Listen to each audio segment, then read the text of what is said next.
We're here, we're back, we're live. Yay! Alrighty. So, it's been a minute, but we're back. Yeah, so let's just get right to it. Let's talk about our weeks. That's not what I wanted to do. Free. Just busy with a lot of work this week. Not as much writing stuff, but that's okay.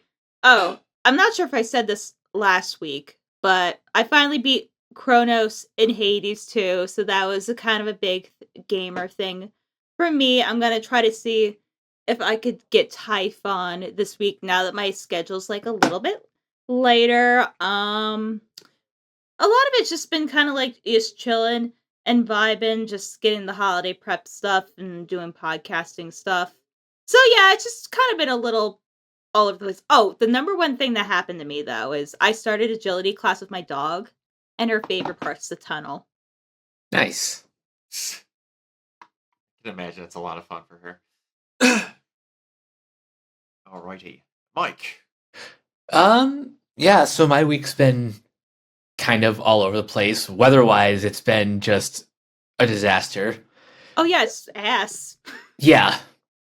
We're just lots of snow, and tomorrow it's going to be snowing in the morning, turning into rain in the afternoon, and then and then it's probably going to freeze over again Nice. because New York. But on the positive side, I got the Christmas tree up. Um, Nice. I'm not quite done with all my Christmas shopping yet. That's stuff I'll get to eventually. You know, parents are the toughest ones to buy gifts for. Yes. Hey, I'm Brian. Oh, I get you there.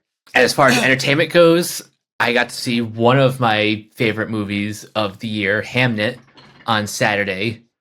Nice. And we'll be talking about some awards bullshit later because the Golden Globes are Golden Globing. Yeah. I Hello, remember Irene. because me and Mike were talking about this because we did a episode of the animation podcast last night, and like the last 20 minutes of us were just dunking on the Golden Globes. Yeah, I can imagine. They're kind of they're a something. I'll just put it that way. The Golden Globes are an award show that exists. They are, and their awards are golden. They certainly are. All right. So what did I all do? I worked for the most part. Did some streaming, not a ton. I My mom was gone for the weekend visiting my cousin in Tennessee, so I went to her house to look after her animals. So I watched Stranger Things and the Diddy documentary while I was huddled up with three cats. So that was a fun weekend. Got away up north, away from everything, and had a good time there. I got the bingo card and everything ready for the Game Awards stream on Thursday, so I'm pretty pumped about that. That isn't a new thing, Irene. I get harassed by all of you on a weekly basis. Yeah. So that's all there. But yeah, that's the main part of what had happened. We're going to talk about all that in the actual stuff when we get to it. Alrighty then. Let's get through some buy or sell in here.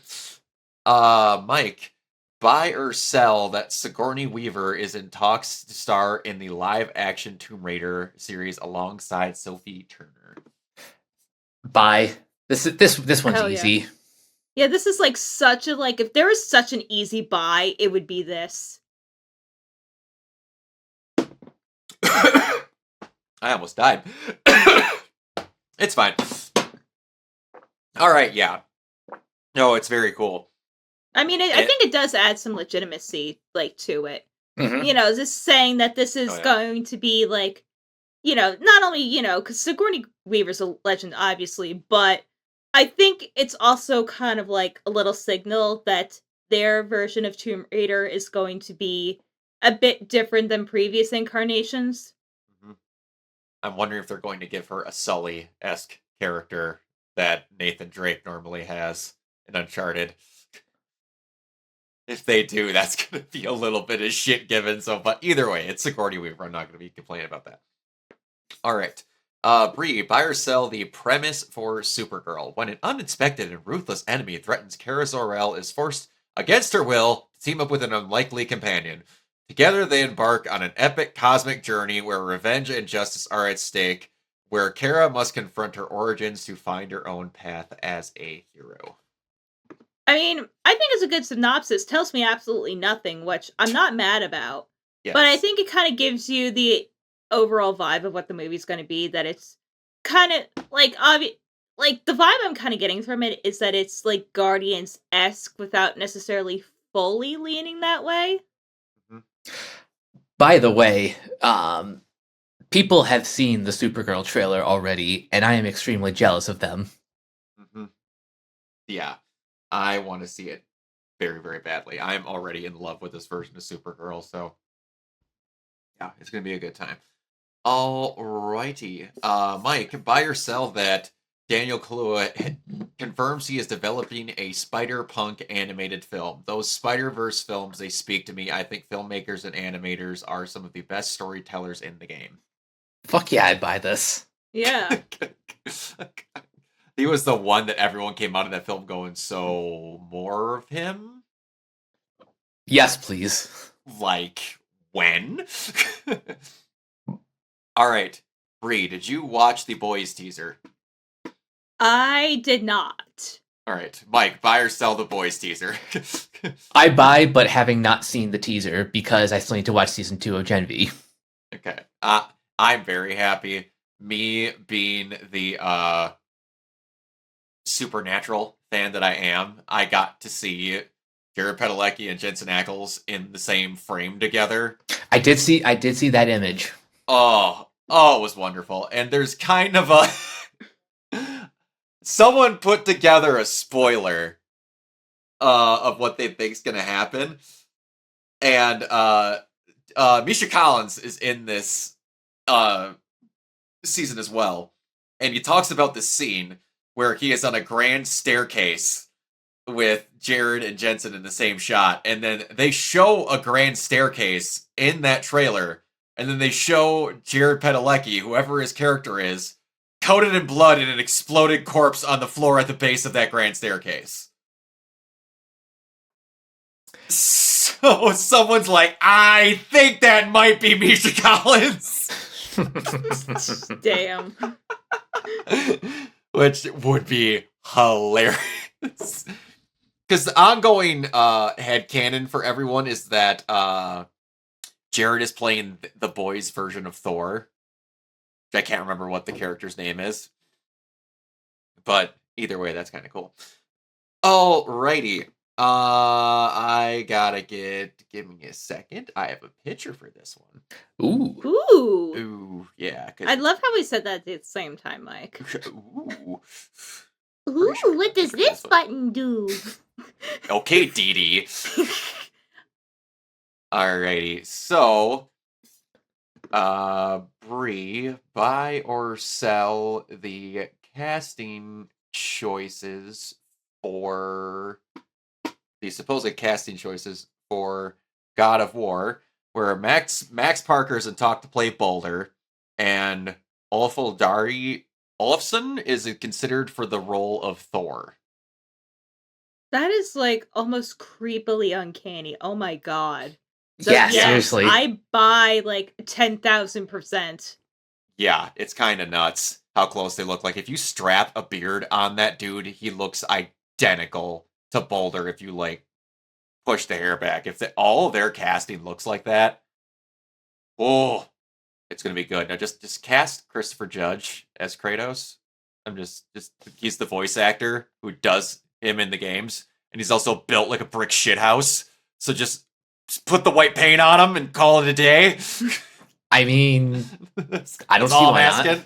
That's all I'm asking here. But yeah, I buy the living shit out of that as well. Alrighty then. There we go. Mike, buy or sell that a third Teenage Mutant Ninja Turtles Mutant Mayhem film is already being discussed, and the sequel will release in September 2027. Yeah, I buy this.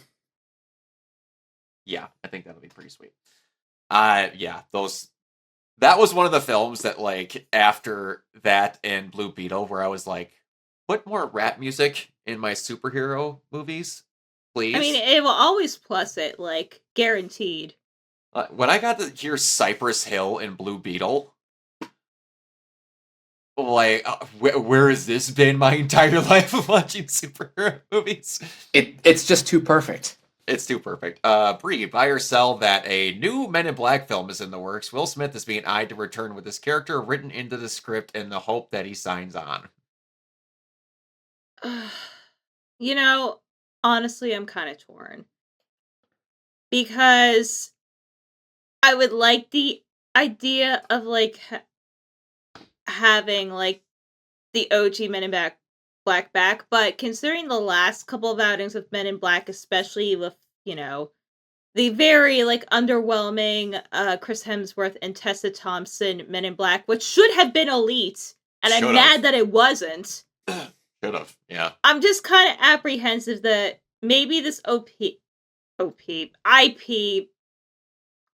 should stay in, like, the 90s, but I don't know, because on the one hand, like, I feel like there's more stories you could get out of Men in Oh, yeah. Black, Absolutely. but at this same time, I'm like, I'm not sure if the right person to execute the vision has revealed themselves. You know what Yeah. you know who would have been the right people instead of the writers of Bad Boys for Life? Get the two directors who. Oh yeah, them. Yeah, they're great. Oh, 100%. If they were on board, then this would be an instant buy. Yeah. It's getting the tone of what those old movies felt like.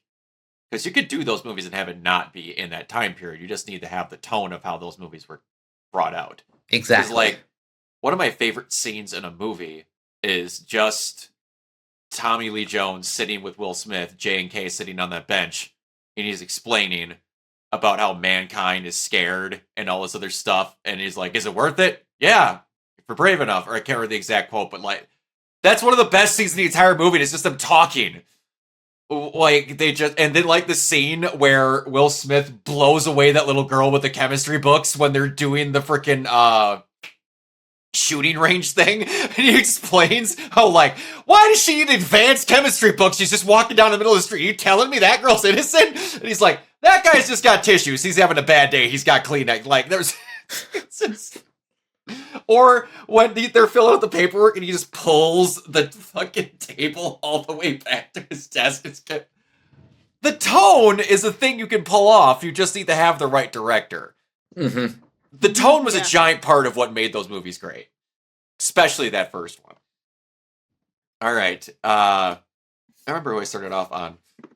Mike, buy or sell that Vin Diesel will star and write in a live-action Rock'em Sock'em Robots movie for Mattel. Diesel says this film will examine the role of competition in a world often measured by strength and dominance that dares to reveal the power of compassion at its core. So, it's Real Steel, right? It's Real I don't Steel, know right? what you're talking about. Can't we just get Real Steel 2 instead? I can't.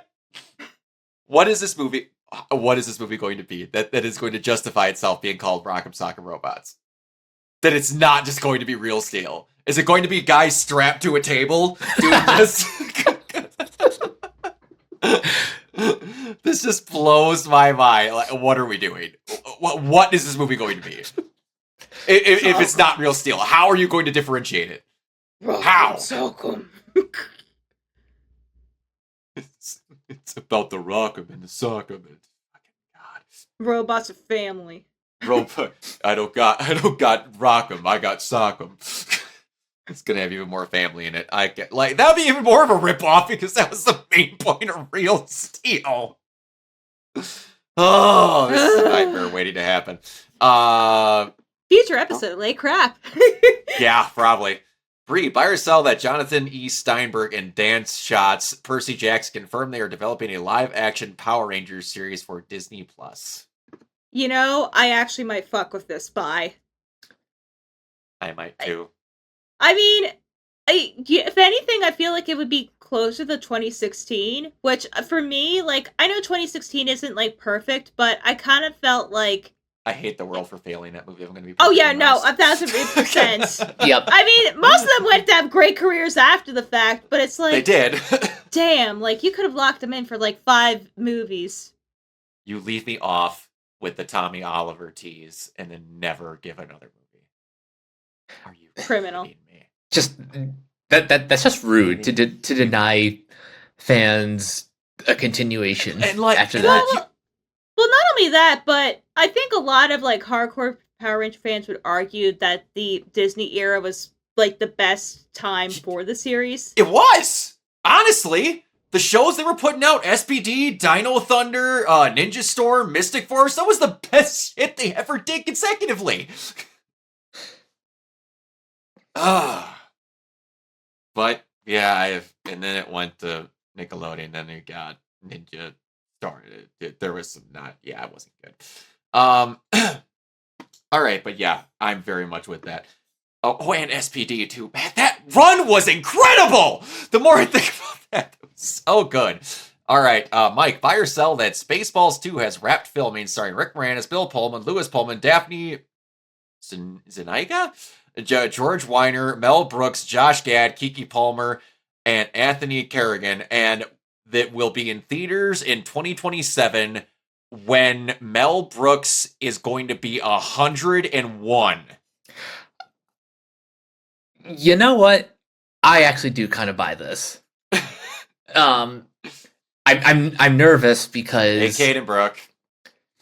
I'm nervous because, well, Brooks isn't directing. He's only a producer.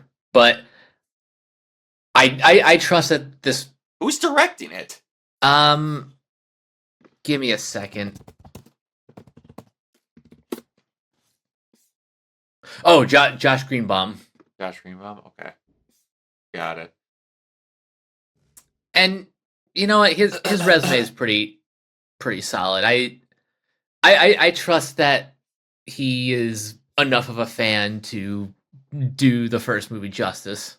But Yeah. you know what? I'm genuinely curious. I'm wondering if the Kiki Palmer character is going to be kind of like their version of the Joan Rivers character. Maybe. Oh, possibly. Because, like, I'm betting my house that Josh Gad is going to be their version of Barf. You think so? I don't what else we're talking about Spaceballs, Cade, but like the fact that Mel Brooks is okay with doing this film when he's 99. How long this waited?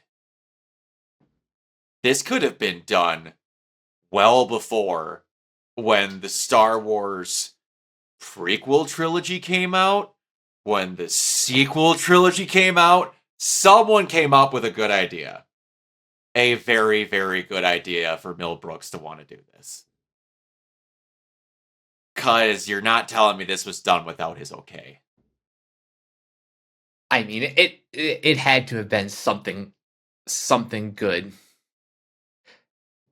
It might not be the same without John, but that's also saying that a lot of movies can't be done without the same. So I'm still going to be out there watching it. You're the person that's also praying for the death of Dick Van Dyke, Cade. So I am not going to take your opinions on anything. Oh, hell no. No. I'm not going to give context either. She could try and defend herself, but the statement has been said. All right, Bree, buy or sell that Zoe Kravitz is reportedly not returning for the Batman 2 and Scarlett Johansson has been cast, according to Deadline. And Jeff Snyder says it is a love interest that turns out to be a villain. Emma Stone reportedly passed on the Batman 2 before Scarlett Johansson was offered the role. You know, I wonder if she's Poison Ivy. I think she's someone else. Oh, who do you think she is? I think they're doing a live-action version of Mask of the Phantasm. That's kind of Oh. what I'm leaning towards, but if Snyder's wrong about the villain route, I could also see Scarlet being Silver St. Cloud. Could be.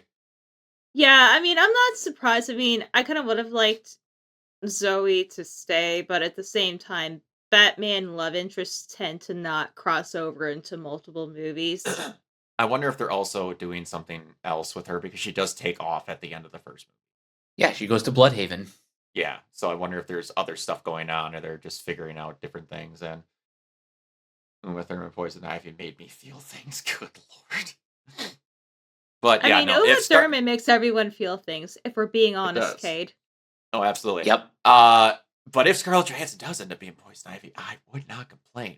I'm just trying to think in my brain what stuff is going to show up in a Matt Reeves Batman movie. Well, because I think, maybe, like, she wouldn't be, like, a literal plant lady, but, like, a bioterrorist. Mm-hmm. Yeah, it'd be interesting. It'd be interesting how they pull that off. The one I want to see him pull off in a realistic light is Mr. Freeze. Yeah, because I think I don't know how. I'm sure he'll come up with a way. Yeah, but they could do whatever they want. Well, I think maybe he has like just like a congenital like disease, like his wife, and he has to have like I don't know some sort of like respirator. Like I feel like he'd be more like a Vader. Like he has to have like a CPAP on or like some shit. Did you guys ever watch that Mortal Kombat Legacy web series? I vaguely remember it. I think I didn't quite understand like what it was when I was watching it, but I know what you're talking about. Yeah, it was trying to make, how do I want to say this, almost real ways to come up with how these characters did this. All one of my favorite ways of all time is Star Wars. Look at you. Yeah. I'm only doing it because Brooks is involved. But they tried to come up with realistic versions of how these characters happened. Like Baraka was a guy that had knives surgically implanted in his arm. Reptile was a person born with a rare skin disease where all of his skin cells like developed backwards, so they like turned into scales. It was something else. The guy who voices Virgil in Devil May Cry, Dan Southworth, played Kenshi in that. He was amazing. He was really good. Anyone who ever wants to go look into that little factor, if you can watch it, that was freaking amazing. That was one of my favorite roles that he did. And yes, it was another person who uses a katana. Alrighty. So this is not something I was expecting. It's not a big thing, but I didn't know that Bad Robot had a gaming division. But apparently Bad Robot in Sony Interactive Entertainment are teaming together to make a video game. Didn't know that was a thing. Yeah, I vaguely recall that they have some sort of thing. Yes, Collins, Eric from Time Force, you are correct. You were saying, Brie? Sorry. Oh, yeah. Yeah, I vaguely remember that, because it's all they're credited in one thing. I cannot, for the life of me, recall what titles they've done. Let me actually just quick look that up. There we go. Oh, because they haven't. Was this their first game? Oh, yeah, that makes sense. That makes sense if that's going to be the first one. Yeah, but I swear to God, I thought I saw them credited a thing, but maybe it was just Bad Robots credited because it was based off of a J.J. Abrams show. It could be. Go back to Actually, I do see a couple early credits. Cade. But yeah, and I wouldn't doubt that they see you, Brooke. I wouldn't doubt that they helped with things, maybe because I think there was a game that they helped like animate, if I'm not mistaken. Yeah, maybe that's what I'm thinking of. Are you thinking of Weird West? Maybe. I want to say it was a game where they helped with the CGI or the animation on it. I believe that's what it was. I could be wrong, but that's setting off alarm bells in my head that that's something that they helped with, which would make a ton of sense. But yeah, I know that they did some stuff, but this that is all coming back to me now that I'm thinking about it. I'm pretty sure that they helped animate a video game, if I'm not mistaken. Oh, yeah, you know what? I think it was. I remember that they did that weird like Silent Hill like mobile game. Oh, really? Oh, Silent Hill Ascension. Okay. That could be. I could see JJ doing something with Silent Hill. That'd be actually kind of cool to have him do a Silent Hill movie. If they ever, could afford him to make one. But all right, moving on from that. So, Tencent has agreed to stop promoting its Horizon ripoff during the Sony lawsuit. Tencent has agreed to stop promoting and publicly testing Lights of Motoram. A lawsuit with Sony in the works its way through the courts. According to a report by the GameSpot, it's Tencent's game that looks suspiciously similar to Sony's Horizon franchise, so much that Sony sued the publisher. On top of the fact that they asked to make a Horizon game before they made this one. Sony wants the court to block the game from sales entirely, but as the case continues, Tencent has agreed to keep Lights of Motoram out of the spotlight. The company has submitted a court filing saying that it will be no new promotion or public testing of the games as Sony's injunction request is argued. In return, Sony will give Tencent more time to respond to the injunction. Tencent has also issued a request to dismiss the lawsuit entirely. Both companies have jointly requested that the injunction request to the motion dismissed to be moved to the same day, which could be as early as January.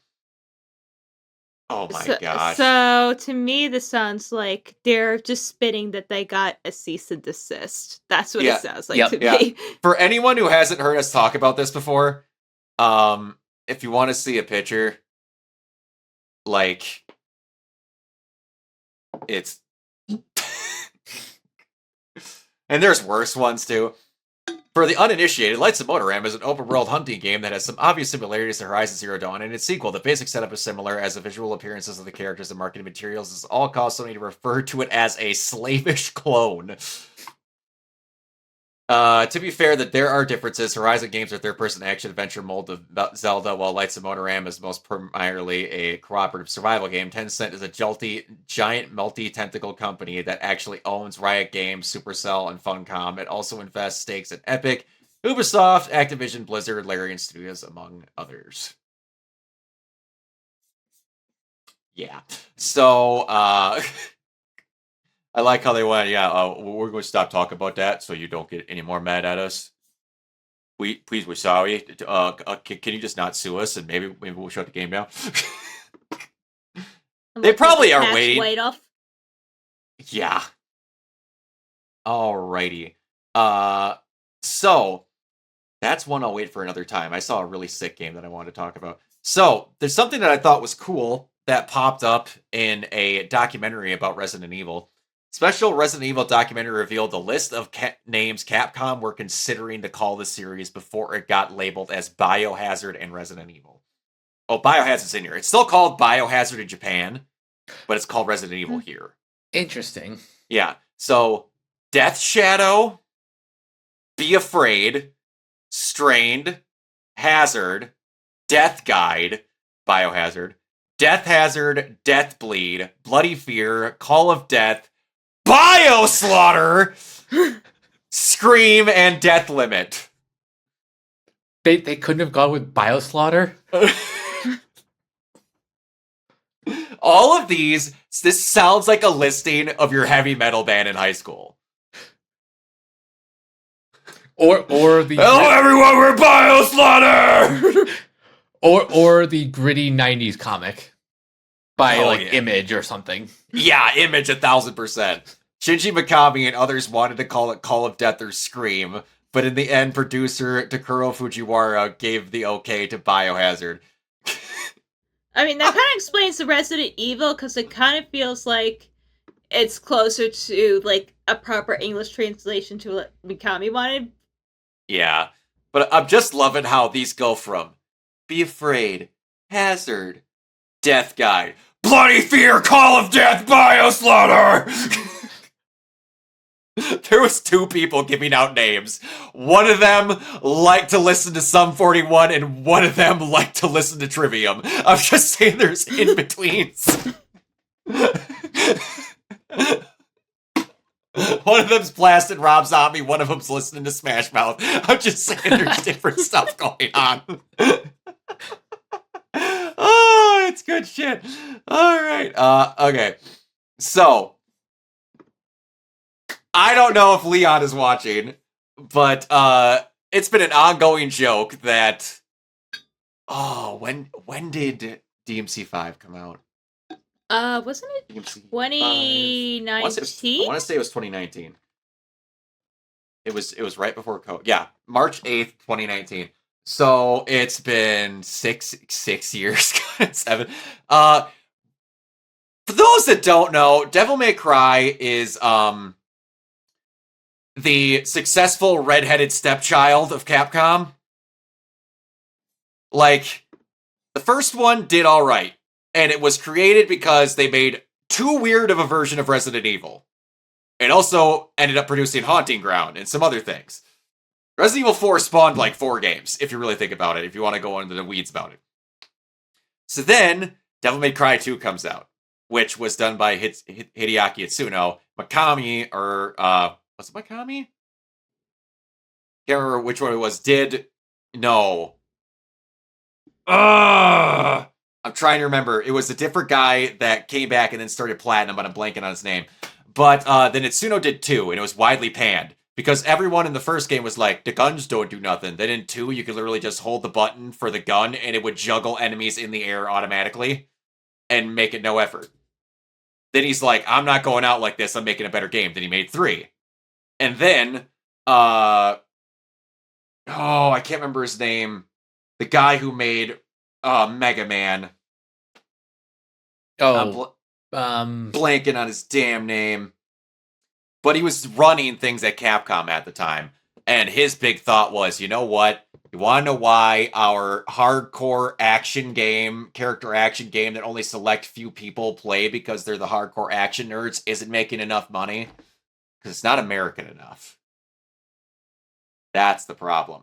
So then they made the reboot, which, to be fair, would have been received 1,000 times better if it was not called Devil May Cry. Of course.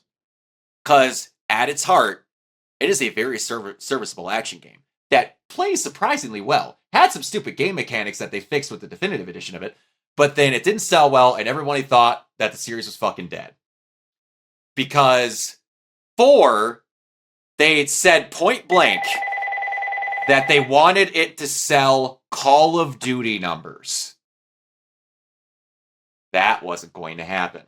So then we're like, just nothing's going to happen. And then they made I can't remember the definitive edition, what exactly it was called, the complete edition or whatever of DMC4, which had stuff from the definitive edition and stuff plugged into it and other things in there, some transversal stuff. That was a big schmoz of different things. Then for a long time, nothing happened. And then they had that trailer for 5, and the entire world lost its ass about it. And then it went on to produce DMC5, which was the highest selling game in the series, which sold 10 million copies. Which, DMC4 sold 5 million. 10 million for DMC5 is the DMC version of doing Call of Duty numbers. Like, it's a game that the people that play it love, but it is not for everyone. Because it is a hardcore, you learn as you go, very detailed, very action-oriented game that is a skill tester. The more you get skilled at it, the better that game is for you. You can play it and not be like an expert, but the better you get at it, the more you get out of it. So then nothing happened. And it just kept going, oh, it's selling so well, oh, it's this. But then Itsuno, the guy that made every single Devil May Cry game, except one, he also did immense amounts of consulting on the reboot to get it to where it was as good as where it was, left Capcom. So they're like, we don't know, we can't do anything. Then all of a sudden the announcement comes yesterday that Capcom says the plan is to grow Mega Man, Devil May Cry, and Ace Attorney into core IP through new releases, remakes, and ports. I don't know how on God's green earth Devil May Cry, of all games, was not considered a core IP, because, you know, it's just not Street Fighter, Resident Evil, or Monster Hunter that sell, like, tens of millions of copies guaranteed every time. But I'm telling you now, you're going to get Mega Man games a lot easier. You're going to get Ace Attorney games a lot easier. The Devil May Cry games were the way they were because of the personality of the guy that made them. And that is a lot of how Japanese game development goes. Like, one guy sticks with a series quite a bit throughout it. Resident Evil is about the only one that I can think of at Capcom that didn't do it that way. Like, Harada just resigned or is retiring from Bandai Namco. He's been the guy that's been the steward of Tekken for decades. So it's very much where the franchise is the guy that makes it. So I got a good feeling you're going to get remakes of Devil May Cry before you're going to get a sixth one. Probably. Because they could easily remake 1 and make it in the modern style. Like, 1 is older, but it's not bad. The game doesn't play terribly. 2 plays worlds worse than 1 does. It's just a very different old school game, and it's not as flashy, and you can't do as much as the other games can do. Like, some of the platforming's a little bit iffy at times, but it's a PS2 game. So it is what it is. Like, even what 3 did compared to 1 is light years ahead of it. But I'm very excited about that.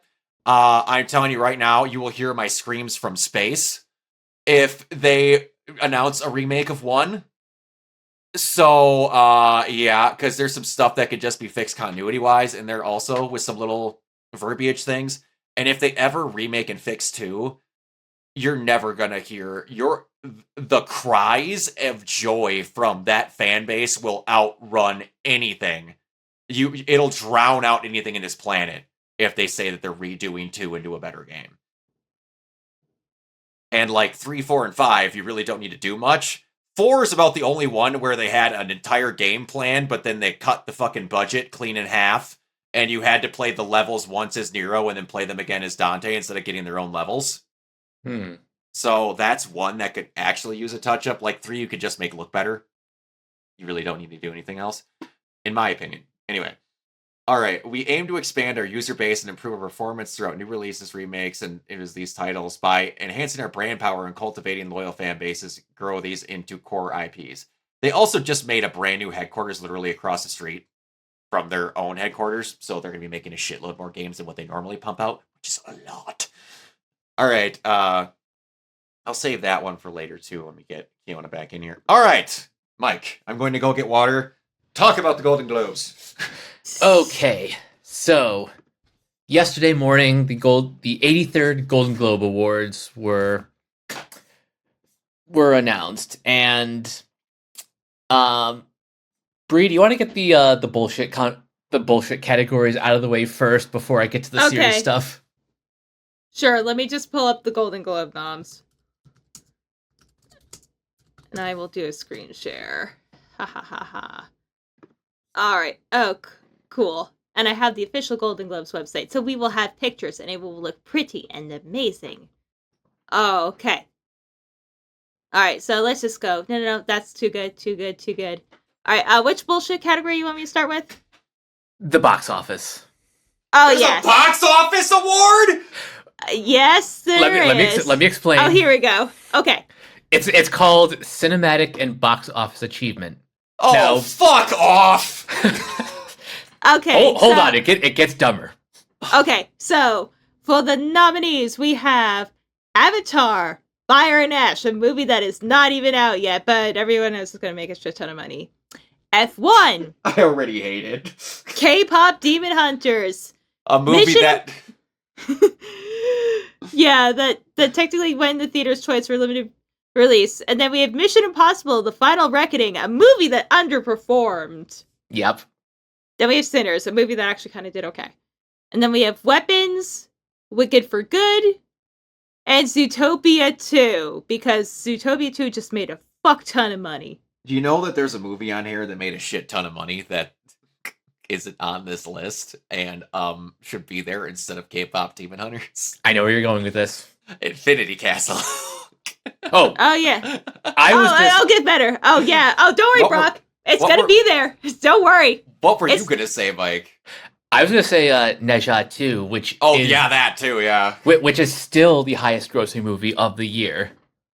Oh yeah, don't worry. We'll get back to Infinity Castle. Just you wait, Brock. Just you wait. I don't think I want to. Okay, then let me get to the other bullshit categories. Blah blah blah blah blah. No, that's too good. That's good. There we go. Best podcast. Fuck off! Why? This is a movie award show! What are we fucking doing? No, here's the TV. Here's the best part. You know how Ben Shapiro has been campaigning for for this stupid ass award? Like Yeah. he's been going on all like the different like For your consideration campaign nonsense.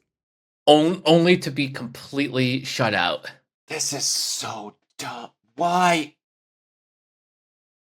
The Golden Globes insists that they aren't a joke, and we have a best podcast category. You know, Like, where is the basement yard? Where is Shits and Gigs on here? Every one of them are better and get more views, I can guarantee you, than every podcast on here. and you know what the crazy thing is that basically the Golden Globes are basically the People's Choice Awards, but without shame. Honestly, you're not wrong. Okay. But anyway, we'll go to the big rewards, but I do have to kind of pony on back a little bit to here we go. The most cracked out category here. So yeah, the nominees are Arco. Okay, that one's to be expected. Demon Slayer, Infinity Castle, up for best animated feature. I was expecting Chainsaw Man, but whatever. As was I, because it's a better movie. Yes. Demon Slayer Infinity Castle is 3 great episodes put together into a movie. You know what the funniest thing is I'm mutuals with Kyle McCarley, and I was like talking to him about like the translation, because for those who don't know, he actually did the first couple of episodes of like the first season. And then his character came up. I'm like, oh, Kyle, I fucking forgot you were in the show. And it was like a jump scare. Who does he voice again? God, I forget the name. The kid demon, like the good demon who's with the Demon Slayers, like the little kid. Right. Okay. That actively irritates me. That Reze arc is not on here. By the way, it's on digital now, so go watch it again. Oh yeah, I saw the scenes are already leaking on YouTube, so now I can finally sit my happy ass down. And then for whatever reason, someone is trying to make Elio happen like Fetch, and it's just not going to happen. Like, it should be there instead of Elio. Like, where the fuck is 100 meters? Like, I know it got a limited theatrical release, but like, Jesus.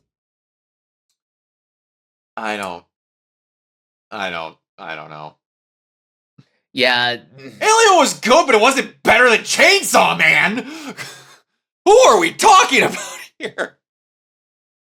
And then of course K-pop Demon Hunters, because they're just gonna be up for everything.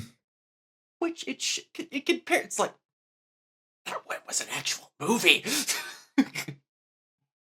And then also we have Little Amelie and the Character of Rain. Excellent movie. Me and Mike watched it a few weeks ago. Yes. If it's screening near you, I think it might be going on to digital soon if it isn't already. Yeah, probably expect it either towards the end of the year or in early 2026. But definitely watch it if you can.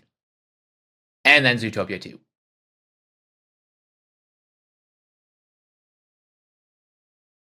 All right. So, Mike, you want me to scroll to the big ones? Yeah, let's get to the good stuff, because all right, as batshit as the Golden Globes are, and I will never actually take them seriously. This year they've got some good stuff. So for Best Motion Picture Drama, we've got Frankenstein, fuck yeah. Hamnet, fuck yeah. It Was Just an Accident. Still need to see that, but happy for that team. Sentimental Value, good for them. Sinners, fuck yeah. And The Secret Agent, still need to see that one. And For Best Motion Picture, Musical, or Comedy, you've got Blue Moon. Nice to see Richard Linklater on there. Begonia, Mario Supreme, No Other Choice, good for Park Chan-wook. Nouvelle Vague, good for Richard Linklater again. And One Battle After Another, fuck yeah. Which, none of those are too surprising. Yeah, those are all, like, the good stuff. For Best Non-English Language film. Of course, you've got It Was Just an Accident, No Other Choice, Sentimental Value. That's Surat, The Secret Agent, and the is that the voice of Hind Rajab? And then here we go. And then best performance by an actress. You've got Eva Victor for Sorry Baby, Jennifer Lawrence for Die My Love, Jessie Buckley for Hamnet, Julia Roberts for After the Hunt, Renata Renvier for Sentimental Value, and did not expect this, Tessa Thompson for Hedda, a movie that nobody has seen because it went right to Prime Video. Oh, of course it did. But would you say the front runner for most of award season? Because as much as we clown on the Globes, at least in the acting category, I feel like are a pretty good indication of like where the Oscars are leaning towards. Is it Jessie Buckley's to lose? You know, it's either her or another actress who's in a different category. But for drama, for actors, we've got, I can't believe I'm saying this, Dwayne Johnson for The Smashing Machine, Jeremy Allen White for Springsteen, Joel Edgerton for Train Dreams, Michael B. Jordan for Sinners, Oscar Isaac for Frankenstein, and the first Brazilian actor to be nominated for this award, Wagner Moura. Nice. All right, and then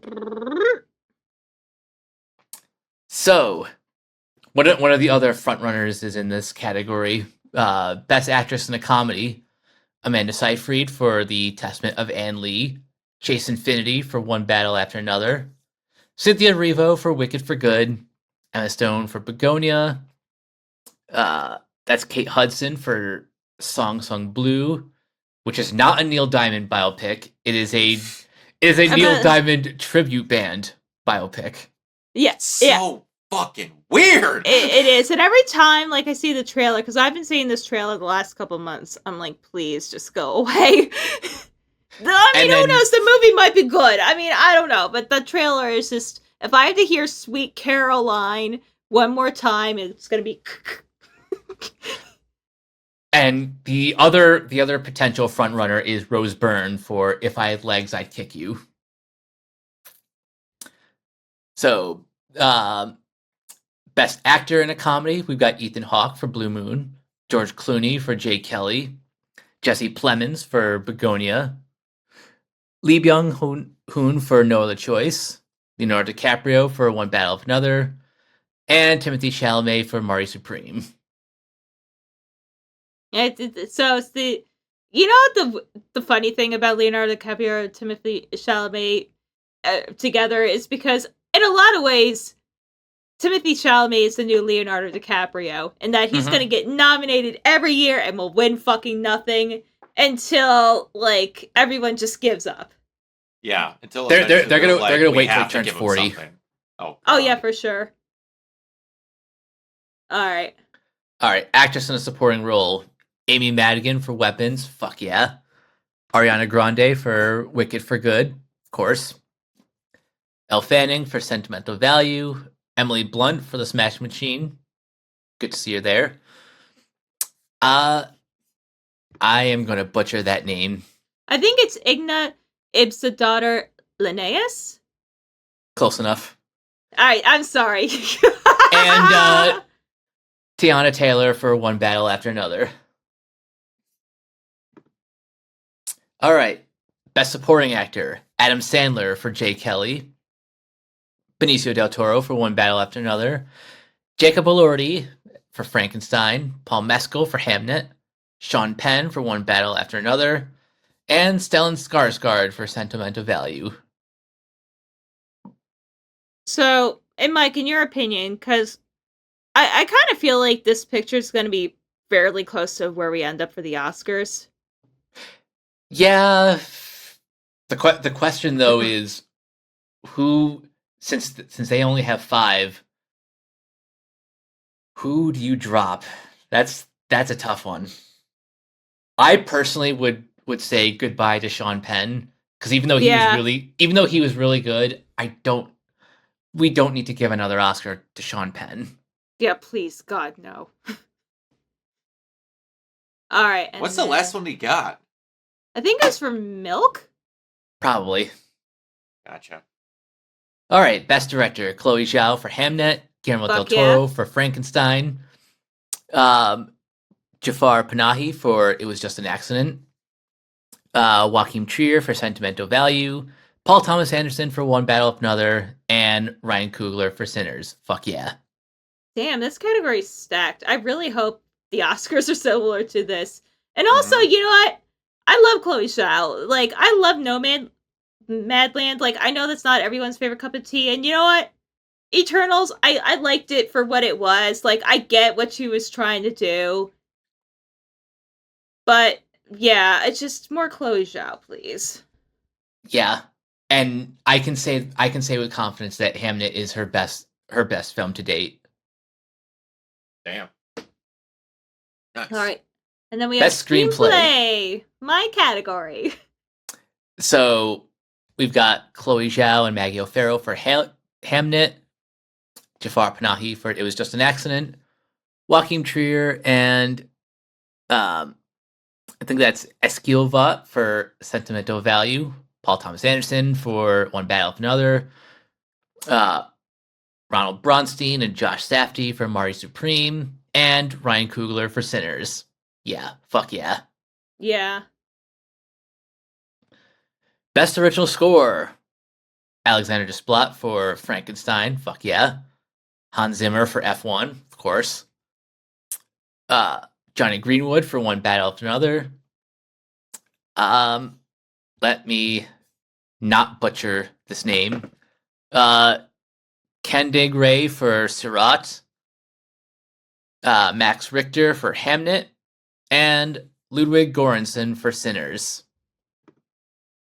Honestly, I think Ludwig's gonna get another Oscar. Yeah, it's feeling like it's either him or Johnny Greenwood. Like that's a pretty close race. All right, and then we have Best Original Song. All right, we'll end on this one because the TV nominations are just kind of all over the place. So Miley Cyrus gets a nomination for Dream as One from Avatar: Fire and Ash. Golden is nominated from K-pop Demon Hunters. I Lied to You. Like? Sorry. Yes, I know. I Lied to You from Sinners. Fuck yeah. And the obligatory Steven Schwartz made original music for Wicked. His nominations. I hear my friend Irene screaming in the background right now. And Train Dreams from the movie Train Dreams. If Golden doesn't win, something went wrong. Like, it's either going to be Golden or I Lied to You. Anything else would be a travesty. Yeah. No offense to Miley Cyrus. She's just happy. The nomination is the win. Yeah, like, Miley's just happy to be there and to go to the after party. But good for her. I didn't know Miley did a song for that movie. It just came out the music video. So, yeah, apparently she's, like, been super involved with it. Because James Cameron wanted, like, something Celine-like, but not Celine. Okay. Speaking of James Cameron, he also came out and said he really liked K-pop Demon Hunters. Yeah. That was a big in the old, fuck you if you say this movie's bad. I don't like James Cameron, but he knows what he's doing as a filmmaker. Well, I mean, James Cameron's never been shy about his love of animation and, like, anime and stuff that's adjacent to it. Yeah, like... We just talked about it last week. Alita Battle Angel literally only exists because he just loves the damn movie. He just loves that property. Yeah, absolutely. And also Del Toro showed it to him, so that kind of tracks. Absolutely. cinematic and box office achievements. Looking at that But crazy yeah, it's gonna huge. air in January, and then we have stuff like The Pit, Severance. Yeah, everyone that you kind of figure there that's been there for like the last 5 years. So nothing really too surprising with TV and all that. Still the Yeah. best podcast. You know, it'd be funny if Brock, if we work hard enough and if we have enough money to extort people, Zeroing Out could be a future Golden Globe nominee. Just think of the possibility. I'm telling you right now, you'd never hear me shut up in my life. Like, I've never heard of Up First. I've never heard of Smartless, and I've never heard of Mel Robbins. I barely heard of Good Hang because of the my dick comment that Paramore, can't think of her name. Oh, Haley Williams. Haley Williams made. Call Her Daddy, I've heard randomly as a joke, and Armchair CEO with Dak Shepard, I've heard is actually pretty good. If we got nominated for anything, I'd be like, vote for someone else. This is enough. Like, I would die. There would be a flag swinging from my house that I won this. I would get it tattooed. I would get the webpage showing I was nominated tattooed on me. I mean, Brock, you would just be happy to get the goodie bag. Oh, 100%. Like, the fan fiction that me and a buddy have helped write, because you wrote something for AO3, you won a Hugo Award. And, like, me and him brag about that all the time. When we're ever talking about, like, no one knows who we are, we're talking about, little do you know that you're, in the presence of a Hugo Award-winning fan fiction writer. Thank you. It's like, you just won that? I'm like, no, us and, like, 20,000 other people that write for AO3, but still, that is no different. Do you have a physical award? No, but I have the email that says I won it.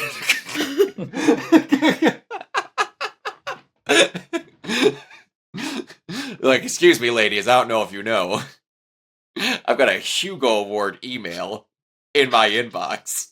Ladies, in case you're curious. You know what this reminds me of? This is like a mean story. Before we go on, this is like a mean side tangent because he's a loser and I will fucking punt on him any time of the day. Okay, so, Brock, what do you think of the idea of a Bleach influencer? Like, Bleach the anime. Okay, so that part is, I think I know who you're talking about. Okay, like, so, this is ringing a bell, but go ahead. Okay, so his name's just James Hansen, and basically what I think may or may not be a sexual predator, but I don't know for sure. That's just allegedly. But anyway, like, the funniest thing, so Taito Kubo, the author of Bleach, has this fan club called Club Outside. Yeah. That basically you could pay like a small fee and then you get like exclusive Q&A stuff and like other stuff. So one time James he said he got a personal birthday message from Kubo, and it was just the auto-generated like email that you get for being a club member. Gosh. What an idiot. That's hilarious. And his views are garbage. Like, he's actually like lost subs. Like, I don't want to like start shit with him, but I'm like, guy is such a petty bitch. That's hilarious. That's funny. What the fuck? That is hilarious. Like, how can you not tell something like that's auto-generated? It's the most basic bitch shit. Oh no, I think he knew. I think because I think he also bought like a blue chick too. Like, he's trying to make himself so good, but like he had a couple videos that went over like 1 million views, and he thought he was like hot shit. And then I remember last year he got absolutely clowned on by Afro Senju for like having a total crash out that people weren't, slob knobbing over the new Bleach game. Okay. Anime games are basically never good. Never. They are 9 times out of 10 generic hack and slashers that are just there to make money. And they're pretty much almost always the same thing. Do they look cool? Do they have the effects of what you see in the animes and stuff like that? Yes, but there's a reason why, and they've openly talked about this. Like I've seen multiple interviews with like Chris Sabat and Johnny Young Bosch and all these people that are in multiple different animes. They're like, why is it always in Japanese? They basically said because it would be too expensive to put the English dub in. Do you know what that means? They need to penny pinch everything they can to make a profit off these damn things. Yeah, I mean, Yep. like, of the Bleach games have been, like, localized, like, they've been in English, but, like, the 4th DS game was never localized. They never brought over the PSP games. Like, one of the PSP games I had to import in. Mm-hmm.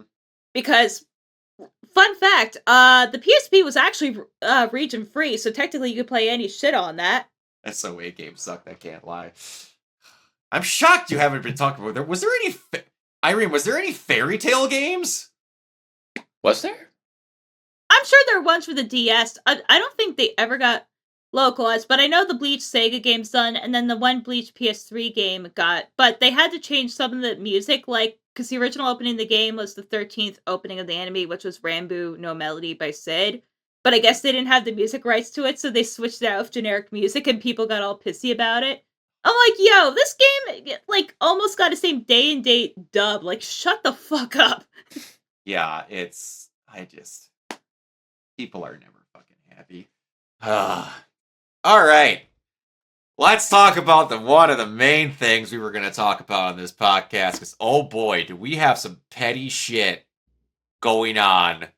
But, like, I've never seen how do I want to say this? Like, a slighted ex-girlfriend that you've never actually dated? Oh. Yeah. Yeah. It's so weird. All right, so we're gonna go in order because we have like 8 different topics to talk about this. But so Netflix won the bidding war for WB, but then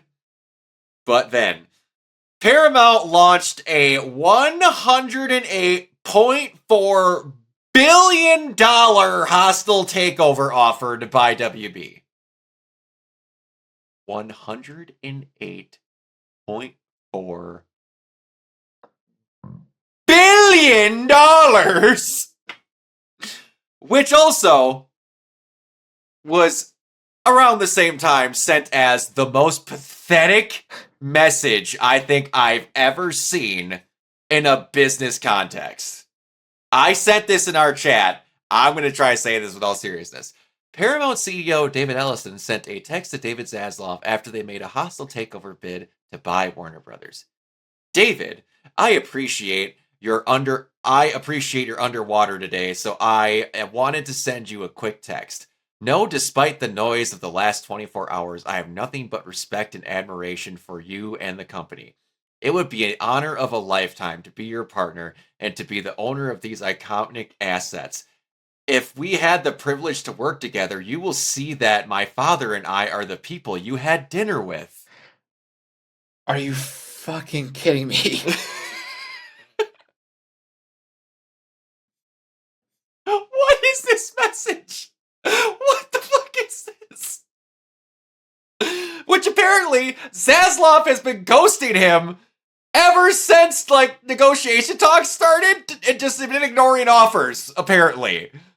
And I actually kind of talked about this with Mike and Cameron a little bit last night. Like, I think so much of this is just smoke and mirrors on the behalf of Paramount, because I feel like, you know, the reason David Zaslav still has his job is because it is transparently obvious that they want to refocus WB into a streaming first company, and they want to do something similar to like what Comcast is certainly doing, and like they divested MSNBC and like a couple other cable networks. The only one they're really hanging on to are like the big ones like Bravo, you know, the ones that make money, because they're just money losers, and WB just doesn't want like those assets. So why would you take on like the debt of like having assets that you don't want, especially like Paramount specifically, because like CBS's like whole deal is that it's old and like tired, like, and I don't feel like that fits WB's current vibe. Where Oh no, not at all. I mean, I don't want to say it's millennial focused, but WB's current MO kinda is when you think about it. A lot of nostalgia for like properties from like 20, like 40 years ago, and legacy brands. And I mean, I could talk about it night and day. The whole Nickelodeon's thing that if it's not SpongeBob, it's not successful, and I can talk about that till the cow comes home. Just point being is that WB in recent years has developed and created more valuable intellectual property than Paramount has. Like, that's just a Yeah. stated Oh, fact. 100%. 100%. What Paramount's most successful thing now is, correct me if I'm wrong, if I'm not thinking of the wrong thing, it's Sonic, right? Now it is. Yeah. Like even the Mission Impossible movies peaked at like, I want to say Fallout with like maybe 700 million. Maybe. But yeah, they're going to ride that Sonic horse until that thing's dead. Which, give or take, the people that are making it are taking very good care of it. But yeah, it's yeah. But all right. Netflix has won the bidding war for Warner Brothers to purchase the studio and streaming assets at $30 a share. Netflix will enter an exclusive window to negotiate the final deal. All right, then let's go a little bit further down. Paramount is accusing Warner Brothers of conducting an unfair bidding war to buy the studio. Paramount says that WB was favoring Netflix. Paramount suspects Zaslav is against a merger with Paramount. Gee, I wonder why. Would it not be like that's the only reason he has a job, and that's what he's been paid to do is to lean Warner Brothers out to merge with a company like Netflix, and not because Netflix doesn't have like all those extenuating other assets that WB doesn't want and is trying to get rid of, like CNN and Cartoon Network. Yeah, guess might be. New details on Netflix's acquisition of Warner Brothers. They claim they will continue theoretical releases. Netflix will keep HBO Max around for a while, periodically adding WB HBO content to Netflix. Deal will not close until Q3 of 2026. Warner Brothers has split into its networks into a separate company. Netflix CEO Ted Sarandos has made a statement on buying Warner Brothers. Our mission has always been to entertain the world. By combining Warner Brothers' incredible library of shows and movies, from timeless classics like Casablanca and Citizen Kane to modern favorites like Harry Potter and Friends. With our culture-defining titles like Stranger Things, K-pop, Demon Hunters, I love how they have to say that even though they got it off of Sony, Squid Game, and we're able to do that even better. Together, we can give audiences more of what they love and help define the next century of storytelling while we raise the prices of our subscriptions. I added that part. He didn't say that. Netflix boss Ted Sarandos was asked if they're destroying Hollywood. No, we're saving Hollywood. We're in a period of transition. Folks grew up thinking, I want to make movies on a gigantic screen and have strangers watch them and have them play in a theater for 2 months. It's an outdated concept. By the way, that specific quote, I believe, came from an interview from like April. So before Sinners and the Minecraft movie, like, turned Warner Brothers around. Mm-hmm. Just Google David Ellison and why does this guy look like a 100-year-old corpse reanimated? Because it's not far off of that exact description. The WGA says that the Netflix and Warner Brothers merger must be blocked. The world's largest streaming company swallowing one of the biggest its competitors is what antitrust laws were designed to prevent. That's cute that they think antitrust laws still exist. I will say, they've gotten lawyers more up in arms ever since the Disney thing happened. With buying Lucasfilm and all that. And especially with the Xbox shit with buying not Activision. No, it was Activision. Yeah, no, it was Activision. What are you talking about? So they've been a lot more up in arms about shit like that. But let's see if they actually give a shit and see if it actually happens. Well, because I think the excuse is that's why, if you notice specifically in the press releases, they're saying to divest from the TV first before completing the merger. Yep. Because then they're gonna frame it as like, oh, we're just merging two streaming services. Pretty much, yeah. Uh,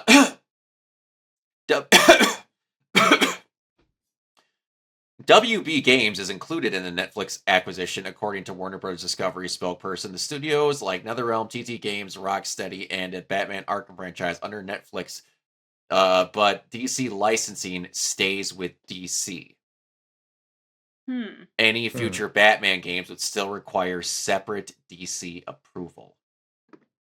And on top of that, Netflix did not attribute any value to WB Games in the $83 billion deal.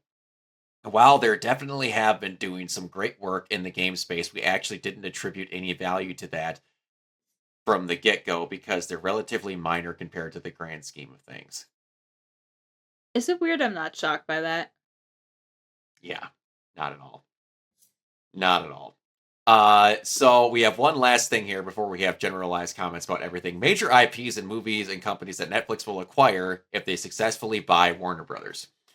Friends, the Oceans franchise, the Gremlins movies, the Evil Dead movies, the Mad Max franchise, The Matrix, Beetlejuice, DC Comics, Adult Swim, Tom and Jerry, The Jetsons, Casablanca, Harry Potter, Citizen Kane, The Goonies, Scooby-Doo, Rick and Morty, Johnny Bravo, Looney Tunes, The Hangover, The Conjuring, The Sopranos, Robot Chicken, Mortal Kombat, HBO Max, Smiling Friends, The Flintstones, The Boondocks, Adventure Time, Sex and the City, Final Destination, Cartoon Network, Game of Thrones, Singing in the Rain, The Powerpuff Girls, Clockwork Orange, Big Bang Theory, Minecraft film rights. That's the big one! Courage the Cowardly Dog, TCM, Turner Classic Movies, The Wizard of Oz original film, Dune 3, only the distribution rights, Lord of the Rings films rights, every TT game made, Lego game, Monsterverse, only distribution rights, and WB games, including TT Games, NetherRealm, and Rocksteady. That's a lot. Yep. Yeah. That's a shitload. Do you know what that sounds like? Raise subscription prices. Brock, you missed an opportunity here that you didn't sing it in the style of REM's like the end of the world as we know it. I don't think I could have sang it as fast as them. Like, even when that song comes on, I can't do it. That guy's lungs, don't exist. I don't know how he pulls that shit off. Alright, but yeah, so it's pretty much by 2027, Netflix is going to own WB. You're challenging me at oh dear lord. You and me are still the only ones that talked about doing karaoke, by the way, lady. Yeah, so any generalized thoughts other than the lesser of two evils got it? That honestly really just is the takeaway, because I understand the guild's perspective of trying their best to they're right. They're right, but... right, but it's not gonna happen. Mm-hmm. Yeah. And the only reason why I don't think Ellison is going to win is because Zaslav just is not giving him the time of day. Absolutely. You literally can't win if they don't give you that. You need to go through Zaslav. Yeah, and that's Zaslav's things. People are like, why are David Zaslav's doing? His MO has been transparent. This was always the plan. You're telling me at the 11th hour they're gonna divert from the plan? His entire job was to make the company more valuable, even though it was through some shitty means, to have it be ready for a possible situation like this. And even though most of us don't like him, as much as I have to agree with John Campy a little bit on this, he did his job. Yeah, he, for better or for worse, Zaslav did exactly what he set out to do. And him being a heartless prick as much as he is what's going to make it that Paramount never gets the company. They'll try to maybe do a stock out bid, but I'm just tell you, Ted Sarantos could easily buy more stock and say, oh yeah? Yeah. Okay, alright. We're gonna do Brock's favorite game. Alright, so, how many people are subscribed to Netflix?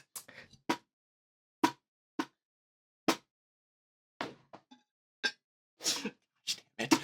Guys, what's the base What is the base subscription price for Netflix? Does base mean the ad tier? I think so. Yeah, base price is for the standard with ads plan. I'm gonna say that's like $8.99. It is. It's $7.99. $7.99. So $7.99 times.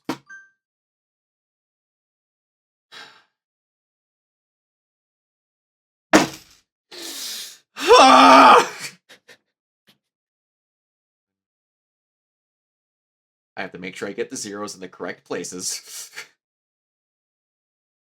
Times 7.99. So, every month.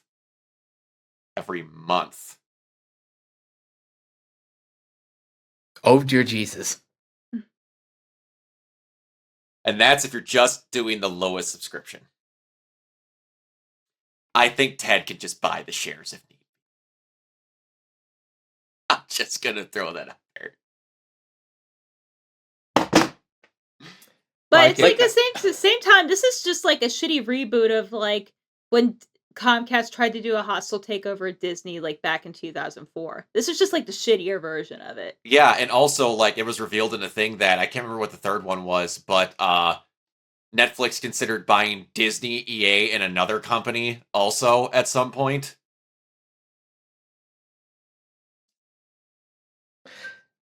They were going to get someone. I don't understand Netflix sometimes. I don't get it either. Like they have all this money, but they're still somehow operating at a loss. They're operating at a loss. So we're going to cancel every show because it doesn't make money after one season. But we have enough to go into a deficit for buying a company for $80 billion. And I think this is the point that most people should realize that money is just theoretical. It is. It doesn't exist. Because their stock options and shit are going to rearrange, and this is going to be nothing within a few years. Like it never happened. Yeah, all money is just numbers that you write down on a piece of paper. Like the fact that the amount over $100 billion are just like, no, we want it more. We thought it was ridiculous. What did Disney buy Lucasfilms for? No, that bought Fox for. Wasn't it like $70 billion? I think it was like 71. 71. Yeah, we thought that was ridiculous. They're like, nah, just tag 30 more on there. Where are you getting this money from? You don't have $100 billion just lying around. Actually, I'm pretty sure that's Larry Ellison's mattress money. That's just fucking outrageous. Oh, it's just freaking ridiculous. But like, I'm wondering if this Warner Brothers thing doesn't go through, is Peacock gonna go on a fucking rampage to try and get something, or Paramount gonna go on a fucking rampage to try and get something else? I don't want the Ellisons to get more than they already have. Yeah, Ellison's net worth is $500 million, yet he can offer $100 billion. Buy makes sense. I don't like to think of terms of shit like that. That's like trying to tax the rich, how much it actually never doesn't make sense because their money actually isn't real. It's all stocks and trades and this stuff that make them worth this much. It's not actual physical cash. It's like, this reminds me of, some of them are done as a joke, but some of them are serious. When you see the people that are like, Elon Musk has over, I can't remember what it was, $100 billion to his name. He could give, and there's only 8 billion people on planet Earth. He could give everyone $1 billion and still have this much. All right, we're gonna move some zeros and show you how math works. I know you guys are doing this Common Core math horse shit now. But I think both ways, how we used to do it and how you do it now, that still doesn't make sense. Yeah. But speaking of Netflix, who all watched Stranger Things? I did. What are we thinking of this season so far? Honestly, I think so far it's good. It's Yeah. I don't know if it's quite as good as season 4 because that was like that was that was just epic. This feels a little bit more like table setting for what I'm sure will be an epic finale. Yeah. Yeah, I mean, I thought it was fun. I mean, I came in with like zero expectations because I was balking and like laughing at like some of those episode runtimes, which it still might fall into absurdity, but I think for what it was fine. Because I don't want to punch on Stranger Things. I've had like good times with Stranger Things. Like probably should have ended a while ago, but say la vie, who cares? But it's interesting to come in it like now that I'm kind of like writing more and I'm looking at it from that and getting value like that way. I would say my peak is like when I saw Linda Hamilton, I was like, fuck yes. She is a great addition to the cast. I will say that. Oh, 100%. And I like that they made her a villain. Yeah, it's good and a great one. Yeah, the one thing that I will say that I don't know if I do like it or I don't like it. This season has a metric ass load going on at once. Yeah, there are a lot of moving parts. And all those parts are coming together now, which I appreciate.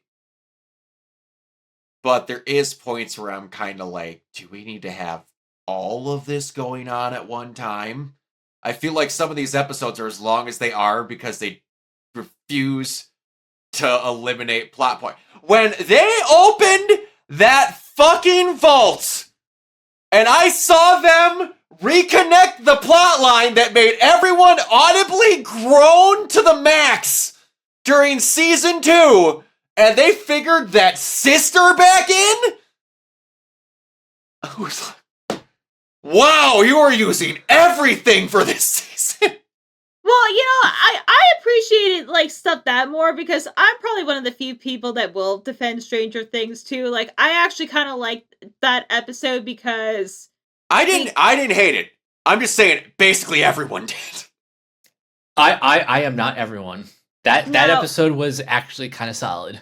Yeah. No, it was kind of solid. It's just like, oh, we actually have like a character building episode and like 11's not like nosebleed like every 5 seconds, and that we kind of got more of the backstory of like where she came from and like the whole like situation. Like my main caveat is, and this is where I kind of have to go, yeah, okay, like there's like a little bit of retconning, the new edition of like the Will's, flashback scene because we have to vindicate this plot point because Will. Because with Will, Mike and all that. Yeah, because Will's been kind of like, I don't want to say a background character, but like he's kind of taken like a back seat versus like the first 2 seasons where he was the most important character on the planet. Yeah. Mm-hmm. Yeah. And then it just kind of became the Mike and 11 show for like a little bit. Yeah. Oh, 100%. Yeah. But yeah, like I don't want to call it like complete bullshit, but it's like if you really had this planned out, you would have actually shot the kid when he was actually of age and just kept this in archival footage. Yeah, it's one of those things where did they start the Mike Will having feelings for Mike thing last season, or was it the one? Yeah, that was last season. But I meant more of the opening scene with the kid in the forest. Oh, that thing. Yeah, that I get. That I'm actually kind of okay with. I get the idea, but you're right. They didn't have that from the start. They very much didn't. But I like the idea of showing that it was that much involved. In fact, it was there from the start. That I get. Yeah, and like I get that sometimes that happens because writing is like an organic process. It's like different ebbs and flows. But I had to go a little bit. Okay. Yeah. What was I gonna say? The thing that bugged me, and again, I have written fan fiction where I'm a straight Christian. I have written fan fiction for Ruby where the main character is a lesbian that falls for her best friend, who is the adopted child of 2 lesbians. I do not care if you have gay relationships on screen. My favorite anime of all time has one of my favorite characters who is a trans mechanic. And they don't make a big deal of it, and he's a fantastic character. I feel like Will didn't have a plot line in season 4, so they made him have feelings for Mike. I really do think like after the first 2 seasons, they just frankly did not know what to do with Will. No, it's one of those things where his entire thing was ties to the Upside Down and bringing that in. It feels like his plot line was meant to last a season, and so was the like, I'm not saying they didn't mean the show to not last more than 1 season, but it almost felt like Will was meant to be written out of the show after like season 2, because like, again, like we said, he was Luke Skywalker levels of important in those first 2 things, but then it became Mike and 11, because again, they had really great storylines with Mike and 11, because you needed to have the plot lines where 11 is starting to grow up and Hopper can't take it, and then you need to have the conflict between them to where when Hopper goes away, it's a big deal. And then you needed to have that again for when they're trying to search down for Hopper for when they finally get him back. They have all this.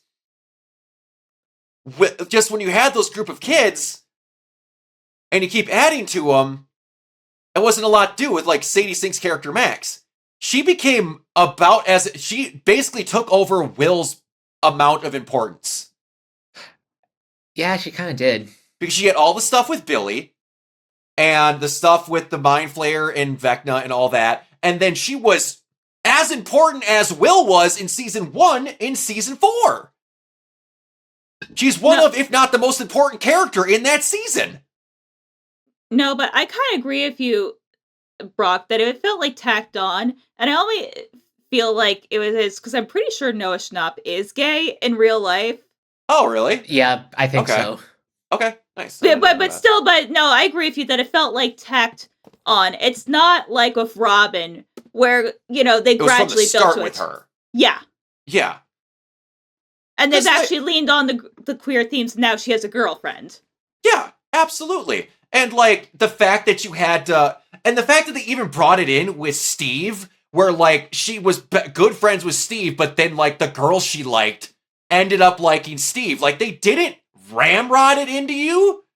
They did it very, what I want to say, very tactfully the whole way through, to where they're like, this is an experience and an actual problem she's having, but it's with one of her best friends, because the best friend inadvertently, without him knowing, kind of fucked her over. But then when they have the thing going out, and like Steve realizes, he's like, seriously, you were gonna go for tone deaf Tammy? Like, what are we like? And he jokes with her and he's supporting her, and it was done really well. But then I kind of like, in my opinion, they did about as best as they could when they try to swing that back around to where she's talking about how Steve helped her realize she needed to be her own person, and that who she was to others and how she felt towards other people wasn't the important thing. And like she has that same talk with Will, to where they even do the playful shove thing, and Will openly sees that Mike does not respond like at all. He's like, your life needs to be something more than the person you have a crush on, or like your feelings towards that. And then they show him coming into his own with the powers when he starts controlling the Demogorgons. And like, you did your best to make a meal out of a very forced dinner you had put together with that storyline to make Will have something. Yeah, I think that scene with Will and Robin is probably some of their best character moments because of what you said. They made the most out of not necessarily the best situation. Yeah, and again, have the themes in there. Just don't introduce them in a way that is the main thing that what people complain about when they see this kind of stuff. Because again, straight Christian, my father figure is the most devout Christian I've ever met in my entire life. When we watched The Last of Us, the TV version, when they did the expanded version of Bill and Frank,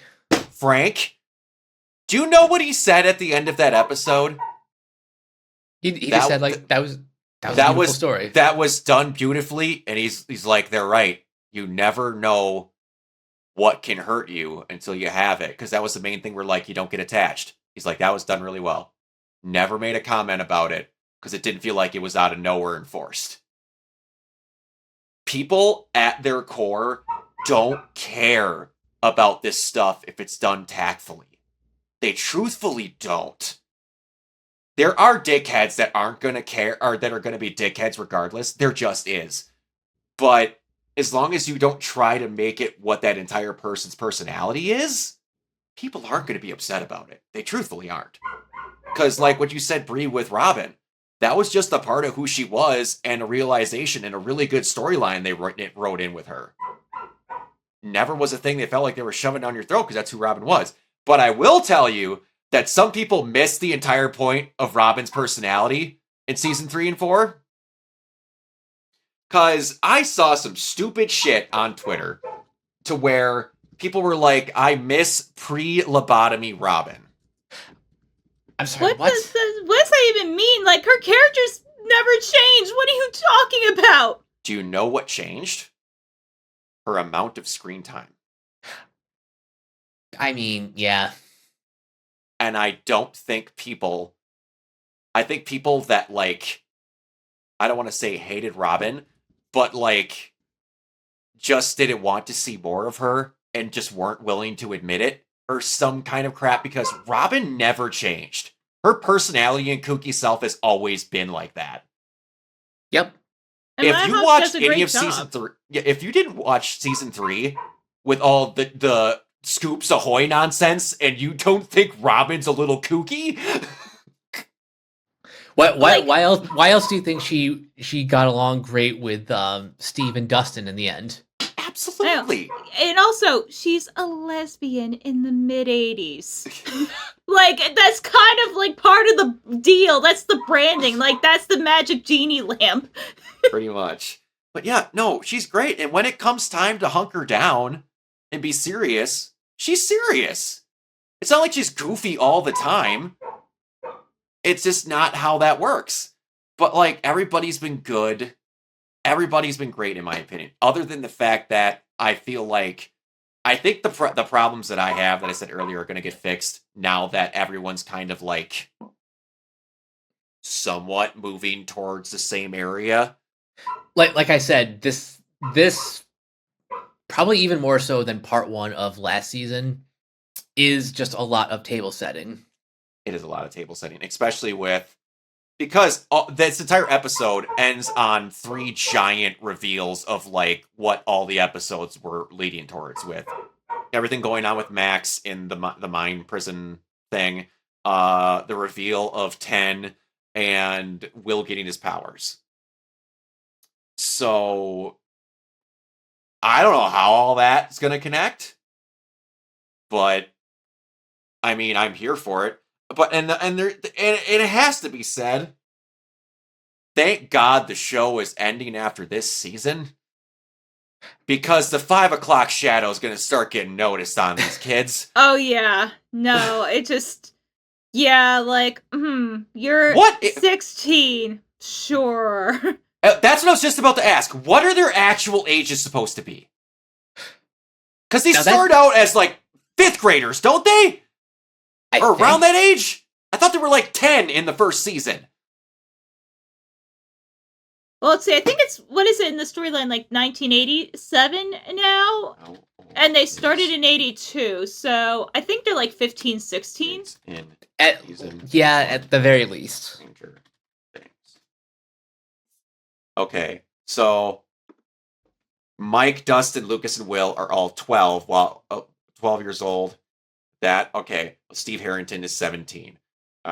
Season 5. So 16, 17. Like, the only one that somewhat convincingly still looks like he's younger is Dustin. Yeah. And Finn Wolfhard to a degree, because I don't believe that guy's body form's ever going to change, and even if he gets to 80. I think he's going to be a 6'2" string bean for the rest of his fucking life. That kid's got the most rockin' metabolism I've ever fucking seen. Tom Holland syndrome, yeah, to a degree, he's just got a bit more height on him. But, like, Holland can bulk, which you've obviously seen. But, yeah, they're just not going to outgrow that. But, yeah, so, we watched that, and I also watched another thing over this weekend. I watched a Diddy documentary this weekend. And there's a lot to go through, and I would feel like going through it at a later time when more people have watched it.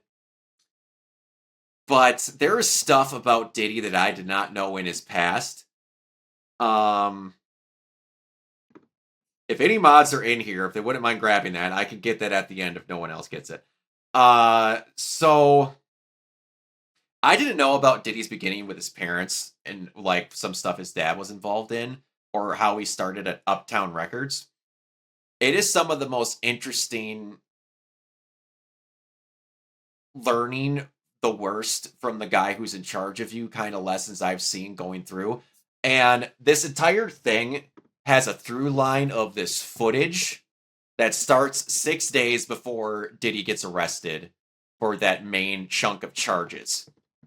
And what's really funny is that he was getting sued by this group that he started called Dirty Money, where one of them was suing him for sexually assaulting her. And he then hired this group of videographers to follow him around while he was staying in this, it was either a Hyatt or a Hilton, I can't remember, in New York. He wasn't staying at one of his houses. And he hired them to videotape him to, like, make him look good and, like, catch moments to, like, put a presentation together of, like, stuff in case they catch it so that they have it on record to, like, help him in this case. And then when that case ended up falling through and he didn't, like, get what he wanted, he never paid these people. Good Lord. Then 50 Cent ended up getting a hold of all of this footage.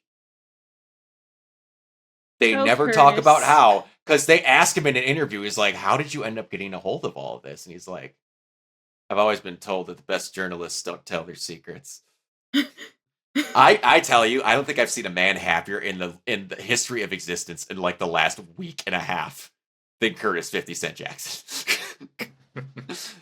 But they went through all the stuff all the relationships that he'd been through to where he wasn't, like, this sex freak, whatever, that he turned into, and that, like, he was very religious growing up, his parents were, but then it turned into eventually, like, how he said he could only compare himself to God because there was no one around that at that level of him. And, like, you see a person that clearly doesn't actually understand Christianity praying to God and doing all this stuff, and you're seeing these not shown in public tapes of some of the domestic abuse and stuff with him and Cassie, like the latest girl that he had in the string of people that are in this documentary. You learn stuff about the main big thing that has been said by a lot of people, but especially Eminem and 50 Cent, is that Diddy is the main reason that Tupac and Biggie are dead. Which has been, like, a rumor for years. It's been a rumor for years. But now there was this interview with Keefe D, who is the guy that Eminem has quoted in several rap songs as being the guy who has had the hit put on him, or that Diddy used to put a hit out on Pac. Because I didn't know originally when this came out that like Pac was blowing it up at Slaughterhouse, where all these people were being, or at Death Row Records, I'm sorry, at Death Row, where the guy who was in charge of it, Suge Knight, treated all of his employees unbelievably well. They got paid well, they got compensated well, all this. At Bad Boy, where Diddy did all this stuff, they had to work to even figure out where all the money they were making was going. And he learned that from the guy who was the head of Uptown Records, where he started. So that when all of his Pac success happened, they were trying to make their own version of that with Biggie, who was a part of a consultation that when the guy who was the head of Uptown, when Biggie was getting too big for his britches and like interfering on things, he got fired. But part of his firing was that he could take Biggie with him. So when he started Bad Boy with him, like this all started out, and then eventually Pac got invited out to New York and like was going to concerts and stuff and became really good friends with Biggie, and Diddy fucking hated it. Oh. They were actually very close, and it was extremely odd that a West Coaster was like cheering on Biggie, was super happy for his success, was trying everything that he could to get this going for him. And then there was supposed to be a recording session where Pac was supposed to come in there and record with Biggie. And like they were in this upper balcony. And then I didn't know that like Tupac had been shot at previously to this, but like he made it into the building and then in the entrance got shot 5 times. And then Biggie and Diddy just walked out of it with nothing wrong. Good Lord. Yeah. So then all that happens, and then this whole rivalry starts happening between Pac and Biggie because all this shit is being said while Pac is in jail for, I believe it was a accused domestic abuse charge, if I remember correctly, where he's ripping on all this and all the shit is being said about him. And then that's when he comes back out, and that's when I can't remember what the diss song was where he talks about fucking Biggie's wife. But I can't remember what it is, but it was a just generational diss that got laid out. And so there was this thing where West Coast versus East Coast was blowing up, and then there was this thing where one of these, and Suge and Pac were good friends with the Bloods, and then Diddy and them had very close connections with people that were Crips. People that don't know that Crips blue, Bloods red, they were 2 of the main gangs in California, still are. And there was this big thing where there was a Death Row associate that had his chain on in a mall. And this big thing was, we're going to rob one of them of their chains and claim it as like a prize. So then that happened. And then there was a Mike Tyson fight that happened at, I can't remember where the Tyson fight happened, but it was in Las Vegas. And was it in Las Vegas? I want to say it was. But these Crips, especially Keefe D, had this hit out on him while they're walking out of this fight. All of a sudden, the guy who got his chain robbed from him goes to Pac and goes, that's the guy that took it. And he was in the same lobby as them. And Pac goes out and just beats the piss out of this dude. And it ends up being the nephew or like close associate of Keefe D, who was the guy who was one of them that was made to put this hit out on him. So then they knew where Pac was, roughly. So Pac and Suge get into this car and go to drive off. But then some traffic stop or something happened. I'm mixing up the details. Suge had his music blaring too loud in his car, and cops stopped him. And Keefe D and all these people had no idea where Suge and Pac were, but they were looking for him. So then while they're stopped, a group of like 4 to 5 women start screaming, hey, that's Tupac, and blah, blah, blah. That's how they found out where he was to do the drive-by. Because they heard people on the strip calling out Pac's name. Oh, no. And that's how all this got found out. And then all this is being shown through never before seen footage on a, I can't remember what the type of like confession is, but like there was this person who Keefe D was allowed to come out of jail and do an interview. It was a type of like get together. It started with a P. I can't remember what it's called, but like, you're going to talk with a cop about details, but if incriminating evidence comes out about you during this thing, it can't be used against you.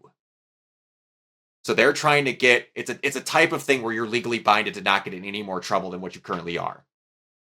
And a bunch of these recorded things came out that have never been heard before. So all these details got out, and then Keefe D calls and finds out like all this, and then you find out that they never got the money for the hit they were supposed to make on Pac either from Puffy. Either. P. Diddy never paid them after this hit got done. So then after Pac gets shot and killed, there's this big thing where they're gloating about it and all this back like they won. And then there was this tour where they send Biggie out to California, where they were warned to never step foot in the state. Where, to show this big show of arms and how big Bad Boy is more than anything, they want to have this celebration party for this new release of Biggie's album, which was not called Life After Death currently, but he had it recorded, and they wanted to have this big celebration live in California to show that they were untouchable. And then I don't remember the exact details of how Biggie got killed, but before he got killed out there, their management, Kurt Burrows, I want to say the guy's name was, one of the co-founders of Bad Boy, was going to fly with them out of the country. I want to say it was to London, because they were going to be the first like hip-hop recording artists to be on the England circuit promoting an album. But when he heard about that, Diddy called Kurt and said, cancel all those fucking flights. I want Biggie to stay in California. They're doing this promotional tour. We're starting up a big party, and it's going to be out there basically dancing on Pac's grave. And this was some time later after Pac was gone. And then with him staying there, I can't remember for the life of me how it ended up, but that's how he ended up dying, because he was still in California at that time. Then, after they're going to have this big funeral for him, they're making this big deal about how we're going to have the biggest funeral on the planet for Biggie, the biggest funeral New York's ever seen. But then Kurt was talking about, looking through the record books about all this stuff about how big this funeral is going to be. And he's like, no, that funeral is going to be payable by Biggie.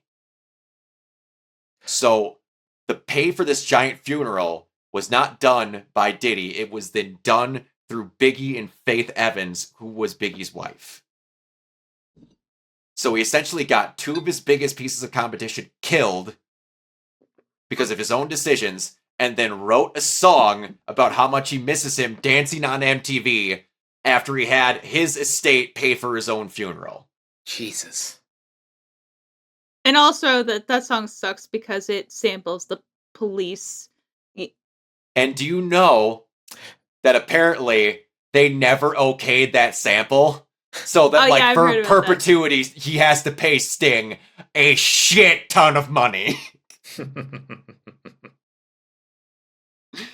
But yeah, it goes into so much crap about how like Capricorn, one of his assistants, in the later ends there, like when Diddy's girlfriend Cassie was like screwing around on him when all this freak off stuff was happening. Like there's an interview with a gigolo that was like professionally brought in to have sex with Diddy's girlfriend while he watched, because he preferred seeing all this stuff happening. That's where all the freak off stuff started.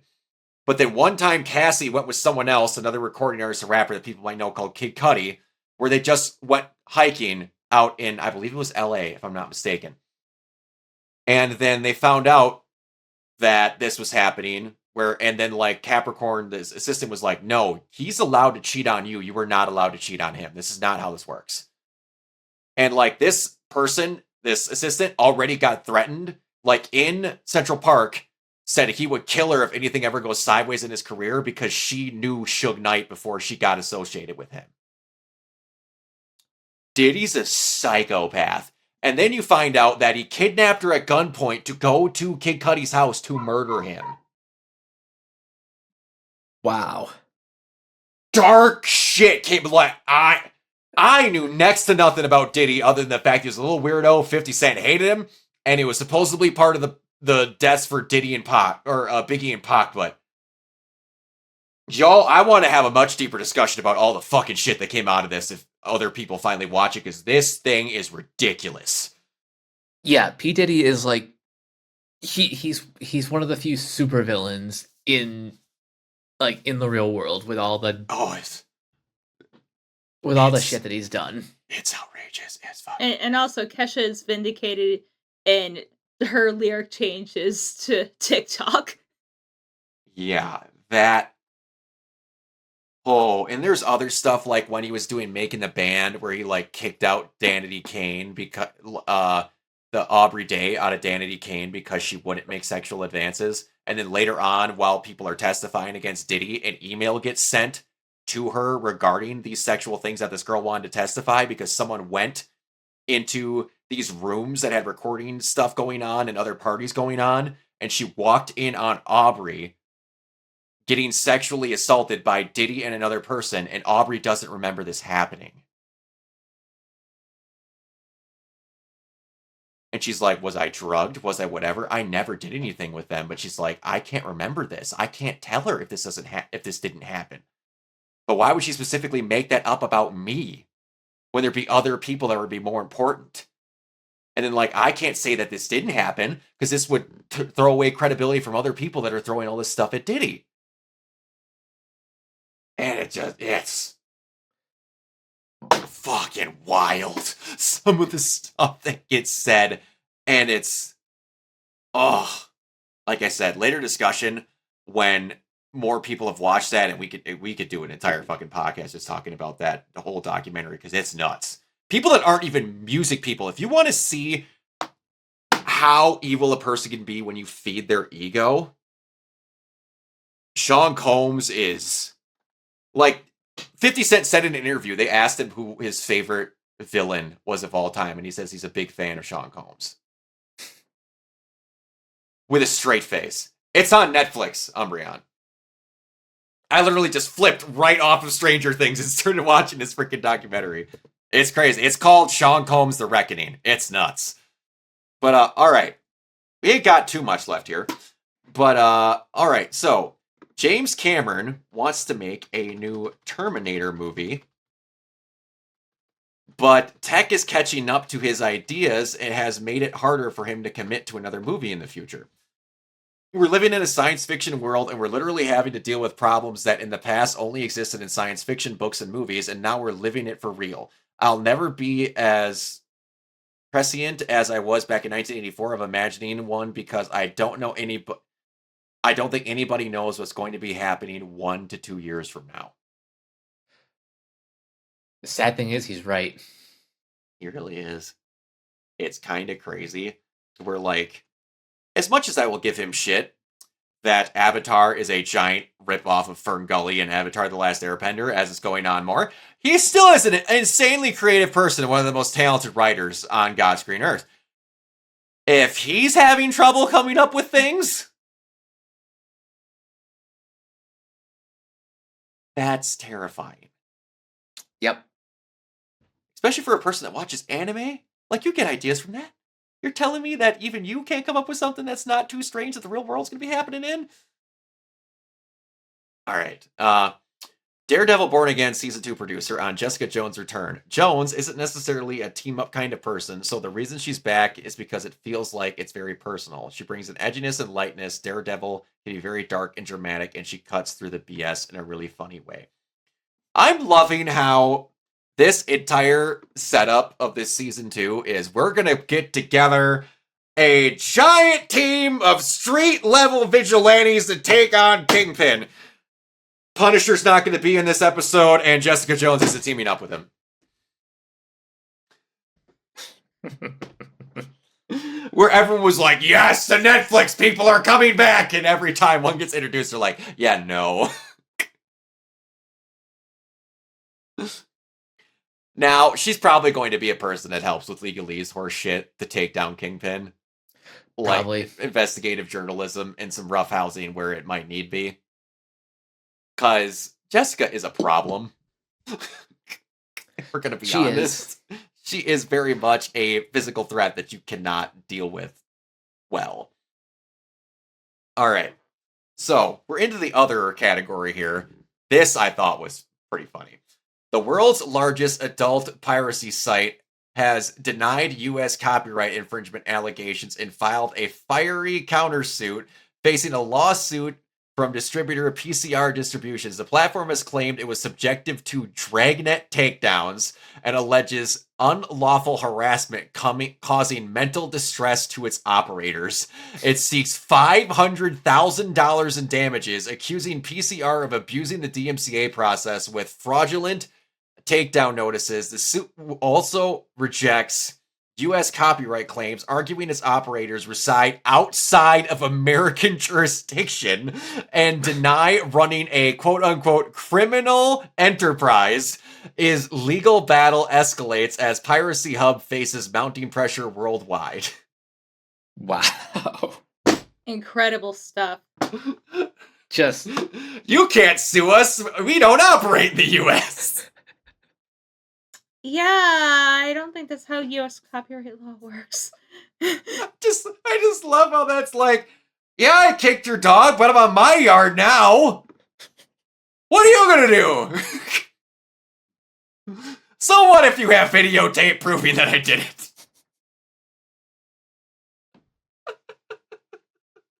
You know, piracy manga site operators are some of the fucking funniest people around.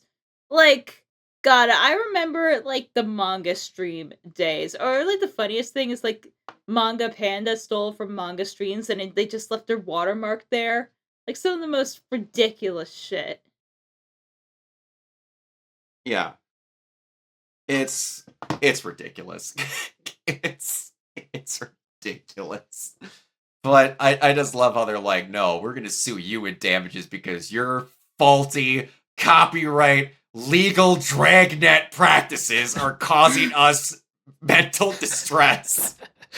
I'm like, bros, you're not gonna become the next Crunchyroll. Just stop. People like to forget that they started out as a piracy site. I know. Kind of crazy. old heads remember. Old heads do remember. But yeah, it's nuts. But all right. So we have one last one that I have to bring up, and I wish Kiona was on this because he was a big fan of this guy too. But actor Hiroyuki Tagawa, known mostly for his roles of Shang Tsung in Mortal Kombat, and Namasuke Tagomi in The Man in the High Castle and Shang in The Last Emperor, has passed away at 75.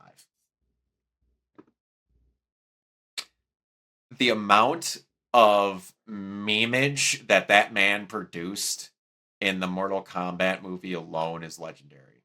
Yes. And then he came back to do the games. Yeah, that was fantastic. Your soul is mine.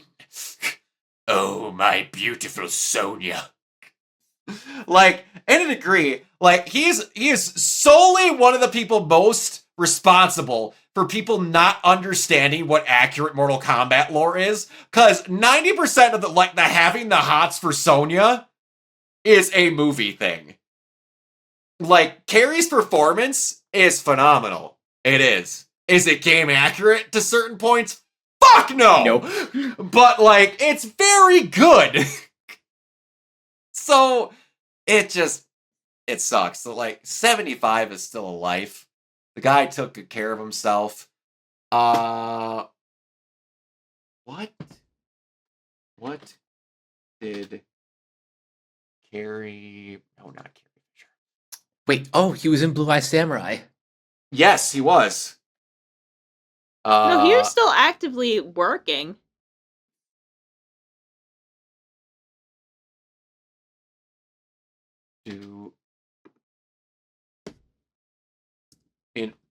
How is the first thing when I type in what did Kara Hiroyuki do and it says season 5 of Stranger Things?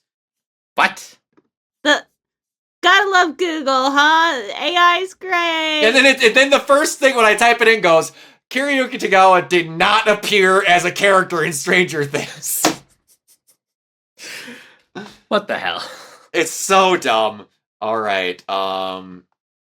Pass away from I think he had a stroke. complications resulting from a stroke. Yeah. He was also in License to Kill. That's right. Damn. That sucks. He was a great dude. He will really be good, missed. solid dude. He will be. All right. Does anybody? But AI is. I might have lost what you were commenting that on, Umbreon. I apologize. But yeah, that is all that I have got. I don't know if you guys got anything else that you wanted to talk about quickly. I think we covered enough for tonight. Yeah, Alright. we're at a solid 2 hours, hours. here.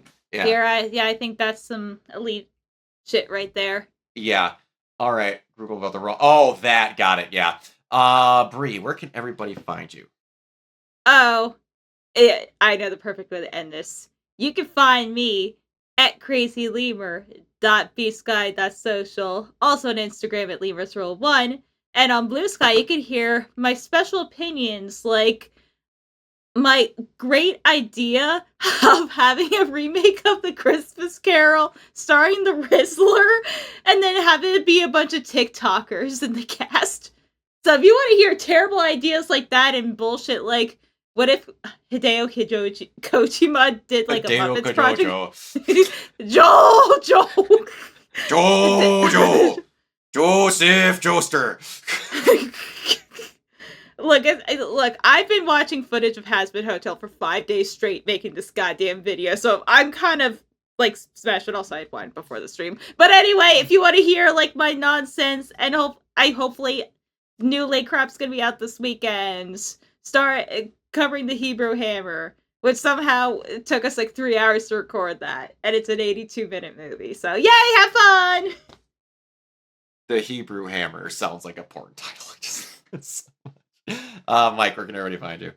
You guys can find me on various social media sites at Captain K42. You can check out my quick thoughts on letterboxd.com/CoachK42. And you can follow Renegade Pop Culture on Facebook and Blue Sky at Renegade Pop Culture. You can also find us on YouTube. Shut up, Umbreon. Shut up. That's not even what I'm laughing at. Mike, go ahead and finish. I'll finish on this. You guys can find us on YouTube at Renegade Pop Culture or at Orkanoid Zero. Oh, yes. You can find us on Podchaser or subscribe to our Patreon at patreon.com/Renegade Pop Culture. Listen to all of our podcasts on Spotify, Apple Podcasts, or wherever you listen. And last but not least, everything can be found at renegadepopculture.com. You need escape, so do we. You can find me everywhere at Organoid Zero Bailey on Twitch and YouTube. If you are, if you see this before Thursday, I'm doing our yearly big Game Awards stream. So if you're interested in that, come by. It's always a fun time. We've got the bingo card and everything is normal. If you are interested in any of my cosplay stuff, that is over on my Instagram at Organoid Zero. I'm finally actually committed to my next cosplay. I'm super excited. It's from Gachiakata, so that makes me very freaking happy. But the thing I was laughing at. Oh, I saw that. Red Dead Redemption movie reveal starring Jack Black, Minecraft 2 reveal, GTA 6 trailer 3, Batman Beyond Arkham reveal, Bloodborne 2 plus PC port reveal, Hideo Kojima, new Quit game reveal, Master Chief is executed live on stage, Devil May Cry 6 reveal, Titanfall 3 reveal, Transformers Hero Shooter reveal, Katana Zero DLC release date reveal, Gooner Bait Gotcha game reveal, TSV6 trailer 2, new F-Zero reveal, Roblox shutdown agreement, Fortnite X Big Rigs crossover, and the one that killed me, Jeff gets gored by a wild boar that ran onto the stage, ending the show. Also, I love towards the bottom there's a Half-Life. It says Half-Life reveal. Yeah, that's the best.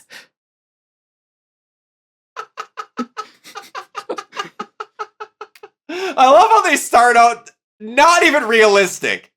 It's like normally these bullshit ones like have some really good, believable ones at the start, but no, it's Red Dead Redemption movie reveal starring Jack Black. That's what I knew right away. It was fake. And then it says Minecraft 2.